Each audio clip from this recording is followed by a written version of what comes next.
Don't pick. इस कहानी की शुरुआत में हमें एक लड़की दिखाई जाती है जो कि अपने बेड पर लेटकर गेम खेल रही होती है। गेम को खेलते वक्त इसे कुछ आवाज़ें आती है। जब ये उन आवाज़ों की ओर देखती है तो इसे वहाँ पर कुछ नज़र नहीं आता है। तब ये नोटिस करती है कि गेम में जब भी किसी चीज़ को छूती है तभी इसे ये आवाज़ आती है। जब ये गेम में रखे ड्रॉवर को खोलती है तो इसके घर के ड्रॉवर के पास से भी कुछ आवाज़ आती है। जब ये उस आवाज़ की ओर देखती है तो वहाँ का ड्रॉवर ओपन होता है। ये उस ड्रॉवर को गेम के अंदर बंद करती है तो ये ड्रॉवर बंद हो जाता है। इसे देखकर ये चौंक जाती है, लेकिन इसे इस चीज़ में मज़ा भी आता है, इसलिए धीरे धीरे कर ये घर की सारी चीज़ों को गेम के थ्रू बंद चालू करती है। अब ये सोचती है इसके घर के अंदर 2 लैंप लगे होते हैं और गेम के अंदर भी 2 लैंप लगे होते हैं, तो ये गेम के अंदर लगे एक लैंप को बंद कर देती है, जिसके इसके घर का लैंप भी बंद हो जाता है। जब ये दूसरे लैंप को बंद करती है तो इसका दूसरा लैंप भी बंद हो जाता है। तभी लेकिन इसे गेम में से एक अंधेरे दरवाजे की ओर से कुछ आवाज़ आती है और थोड़ी ही देर बाद वहाँ पर इसे एक भयानक सा साया नज़र आता है, जिसे देखकर ये काफ़ी डर जाती है। और तभी गेम के अंदर एक क्वेश्चन आता है जिसमें लिखा होता है, क्या तुम मुझे बाहर आने दोगी। उसमें 2 ऑप्शन होते हैं जिसमें ये मना कर देती है। फिर इस लड़की को अपने कमरे के एक दरवाजे के पीछे से कुछ आवाज़ आती है। जब ये उस दरवाजे की ओर देखती है तो वो दरवाज़ा ओपन होने लगता है, लेकिन वहाँ पर इसे कुछ नज़र नहीं आता है। वहाँ पर बिल्कुल अंधेरा होता है। ये सब देखकर ये लड़की थोड़ा डरने लगती है और गेम के अंदर ही अपने कमरे की लैंप ऑन करती है, जिससे इसके कमरे की भी लैंप ऑन हो जाती है और गेम को साइड में पटक कर बेड पर लेट जाती है।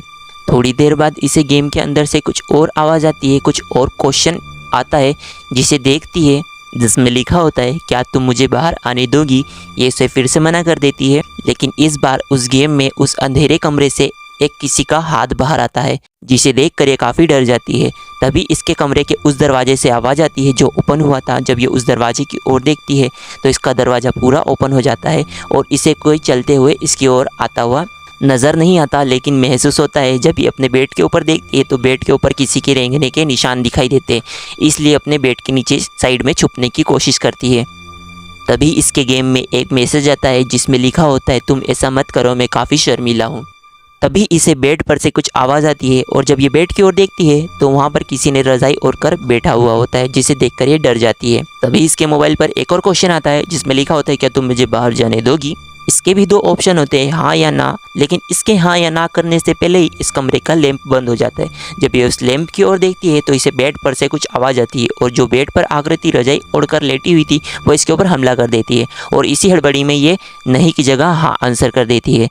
जैसे ही ये आंखें खुलती है तो उस बेड के ऊपर कोई भी नहीं होता है। ये अपने आसपास देखती है, इसे वहाँ पर कुछ नज़र नहीं आता। ये गेम के अंदर भी वापस देखती है तब भी इसे कुछ नज़र नहीं आता। ये बेड के आसपास, लैंप के आसपास सब दूर देखती है, इसे कुछ नज़र नहीं आता है।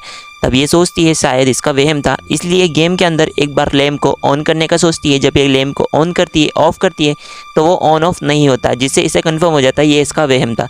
लेकिन इसे बेड के ऊपर से तभी कुछ आवाज़ आती है और जब ये बेड की ओर देखती है तो वहाँ पर एक खूंखार राक्षस इसकी ओर ही देख रहा होता है। उसे देखकर ये लड़की जैसे ही चिल्लाने लगती है या चिल्लाने की कोशिश करते है, वो राक्षस इसके ऊपर तभी हमला कर देता है और उसे रजाई के अंदर खींच लेता है। थोड़ी देर बाद रजाई से बाहर इसका गेम आता है और उस गेम के अंदर नज़र आता है कि उस गेम की सारी चीज़ें कमरे से गायब हो चुकी है। उस कमरे के अंदर सिर्फ एक बेड नज़र आता है और वो अंधेरा सा कमरा, और कुछ भी नज़र नहीं आता है। और यहाँ से भी ये लड़की गायब हो चुकी है। अब इस गेम में इस लड़की के साथ क्या हुआ या इस फिल्म में इस लड़की के साथ क्या हुआ, किसी को कुछ आइडिया नहीं है। अगर आपको कुछ आइडिया हो तो मुझे कमेंट सेक्शन में ज़रूर बता सकते हैं। और वीडियो देखने के लिए बहुत बहुत शुक्रिया और थैंक यू सो मच। अगर देखा हो तो और नहीं देखा हो तो कोई बात नहीं।